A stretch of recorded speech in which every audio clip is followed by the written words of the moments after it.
ಕೃಷ್ಣ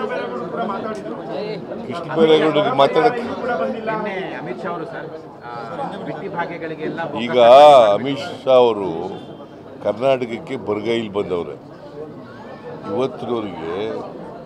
ಇವತ್ತಿನವರಿಗೆ ಬರಗಾಲದ ಬಗ್ಗೆ ಒಂದು ಮೀಟಿಂಗ್ ಕೂಡ ಮಾಡಿಲ್ಲ. ಅವರೇ ಅಧ್ಯಕ್ಷರು, ಗೊತ್ತಾಯ್ತಾ? ಬರ ಪರಿಹಾರದ ಬಗ್ಗೆ ಪರಿಹಾರ ಕೊಡಲಿಕ್ಕೆ ಅಧ್ಯಕ್ಷರು ಯಾರು? ಮಿಸ್ಟರ್ ಅಮಿತ್ ಶಾ ಅವರು ಇವತ್ತಿನವರೆಗೆ ಮೀಟಿಂಗೇ ಮಾಡಿಲ್ಲ. 5 ತಿಂಗಳಾಯ್ತು, ಗೊತ್ತಾಯ್ತಾ? ಅವರು ರೈತರ ಬಗ್ಗೆ ಬಡವರ ಬಗ್ಗೆ ಮಾತಾಡಲಿಕ್ಕೆ ಯಾವ ನೈತಿಕತೆ ಇದೆ ಅವರಿಗೆ? ದೇಶದ ಬಗ್ಗೆ ಮಾತಾಡೋಕ್ಕೆ ಯಾವ ನೈತಿಕತೆ ಇದೆ?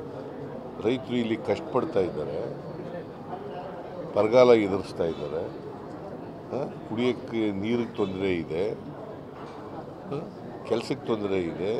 ಇವತ್ತಿನವ್ರಿಗೆ 150 ದಿನ ಕೆಲಸ ಮಾಡಲಿಕ್ಕೆ 100 ದಿನ ಇರೋದು. NREGSನಲ್ಲಿ 100 ದಿನ ಕೆಲಸ ಕೊಡಬೇಕು ಅಂತ ಇರೋದು. ಅದನ್ನು 150 ದಿನ ಮಾಡಬೇಕು ಬರಗಾಲ ಬಂದಾಗ. It's A mandatory. ಆದರೆ ಕೇಂದ್ರ ಸರ್ಕಾರದವ್ರು ಪರ್ಮಿಷನ್ ಕೊಡಬೇಕು ಅದಕ್ಕೆ. ಇವತ್ತಿನವ್ರು ಕೊಟ್ಟಿಲ್ಲ. ಪತ್ರ ಬರೆದಿದ್ದೀವಿ, 2-3 ಪತ್ರ ಬರೆದಿದ್ದೀವಿ, ಇವತ್ತಿನವ್ರು ಕೊಟ್ಟಿಲ್ಲ. ನೀವು ಅದ್ರ ಬಗ್ಗೆ ಕೇಳೋದೇ ಇಲ್ಲ ಅವ್ರಿಗೆ ಪ್ರಶ್ನೆನ. ದಯಮಾಡಿ ಕೇಳಿ ಅವ್ರು ಬಂದಾಗ, ಅಮಿತ್ ಶಾ ಬಂದಾಗ. ಅವರು ಜಿಲ್ಲೆಯಿಂದಲೇ ಇವತ್ತು ಚುನಾವಣೆ ರಣಕಹಳೆ ಮೊಳಗಿಸ್ತಾ ಇದ್ದಾರೆ ಸರ್ ಅಮಿತ್ ಶಾ. ಏನು ಮಗಳೇ ಕಹಳೆ ಅಂದ್ರೆ ಏನಪ್ಪ? ಕಹಳೆ ಅಂದ್ರೆ ಏನು? ನೀವು ಬಳಸ್ತಕ್ಕಂಥ ಪದ ಇದೆಯಲ್ಲ, ಕಹಳೆ.